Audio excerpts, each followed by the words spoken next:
Today I'm going to be discussing the rehabilitation process for the knee and shoulder joints. Before I begin with that, I wanted to just quickly discuss how you know when to advance someone between exercises or phases of this process. So this is heavily reliant on communication. So listening to the patient when they're saying things such as, this is too heavy or this is too light. We have to pay attention to their perception of how they're handling these exercises and what they're feeling. There's a couple other things on here that you can note, but the main thing to take away from this is that you have to be sure to ask the patient questions throughout this process and listen to how they're responding so that we can accommodate to them, as this process is all about them and what they're feeling and how they're moving through it. To begin, I will be working with a male collegiate football player. He suffered an MCL sprain when he planted his foot and a valgus force was placed on his knee. He's through the acute phase. He's about 1 week out from his injury. So I decided to go ahead and start focusing on improving his knee flexion that he lost during that acute phase. So for his base, stretching, and range of motion exercise, I chose wall slides.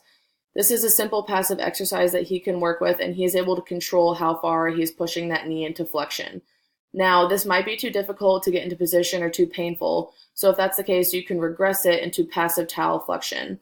This way, he's lying prone, and he can pull it with a towel, and it won't be too difficult to get into position as opposed to that base exercise possibly, and it could be easier for him. Now, if those wall slides were okay and he's feeling like they're too easy, you can progress him into towel slides. This progression is great because it moves it from a passive exercise to an active exercise, making it more difficult and he has to contract those muscles more. For his base strength exercise, I went ahead and chose prone knee flexion with resistance band. So he'll be lying prone on the table with a resistance band wrapped around his ankle, and he'll be pulling his foot towards his glutes against that band and its resistance. And I would go ahead and use a light one on this one, probably a yellow band since we're just starting out there. If this is too easy, you can regress it into the D1 flexion PNI for the lower extremity with rhythmic initiation. He can have a practitioner move his leg from the beginning position to the end position for him. And this is a great regression for this because he can fluidly move between passive, active, and resistive motion in his knee. And that way he's not jumping straight into resistive if he is struggling with that in that base exercise. Now, if the knee flexion with the resistance band was okay, you can go ahead and progress that and make it more difficult by having him stand. And he can have that resistance band around his foot and pull back and bring that knee into flexion and bring that knee towards the glutes. Now that he's standing, he's having to work against gravity as well, which is making that motion more difficult than the base one where he was prone. His base exercise for balance and stability was a single leg balance on a foam pad. I went ahead and chose this one because I feel like that foam pad is an added challenge. At this point, he should be ready to handle it, but if he can't because the foam pad does challenge more instability for him, you can go ahead and regress that and have him do the balance on a flat surface. This way, you're taking away the foam pad so he can purely focus on stabilizing that knee and he doesn't have to worry about losing his balance more because of that foam pad. Now, if he could handle the foam pad, you can progress it and have him throw a ball with a partner at the same time. This throwing of the ball with a partner allows him to focus on something else besides balancing, so that is an added challenge for him, and also it's mentally stimulating, so that also does help the rehabilitation process. For his base power and agility exercise, I went ahead and chose squat jumps. I feel like a squat jump would be great for him to start out with because he's still having that powerful movement through the knee, but I didn't add any resistance so he can purely focus on getting those explosive movements back without the added weight, which may make it too difficult to begin with. Now, if he is having trouble with that, you can regress it and take away the jump and just do squats with medicine ball power throws. I added those power throws so that he still has a little bit of added resistance, and it's difficult, but it's not as explosive. So if he still doesn't quite have that strength to do the explosive movements, you can just have him move through a squat instead of the jump with it. Now, if the squat jumps were easy enough for him and he was feeling good, you can progress those to a squat jump with a medicine ball. So like I said earlier, this is a great explosive movement through the knee for him, but the medicine ball adds more resistance, so he's having to work a little bit harder. Now we're going to move into my second patient who sustained a shoulder injury. She is a female collegiate swimmer, and she's a freshman, and so she's kind of going through that transition from high school training to college training, and so she strained her rotator cuff due to overuse that she is not used to. Her abduction is most painful, and so she's actually specializes in butterfly, which requires a lot of shoulder abduction. So my goal for this treatment is to focus on decreasing her pain with abduction and improving her range of motion. So her base exercise for her stretching and range of motion is snow angels, where she'll lie supine and actively move her arms from down at her sides up to as close as she can to her ear with her palms facing up.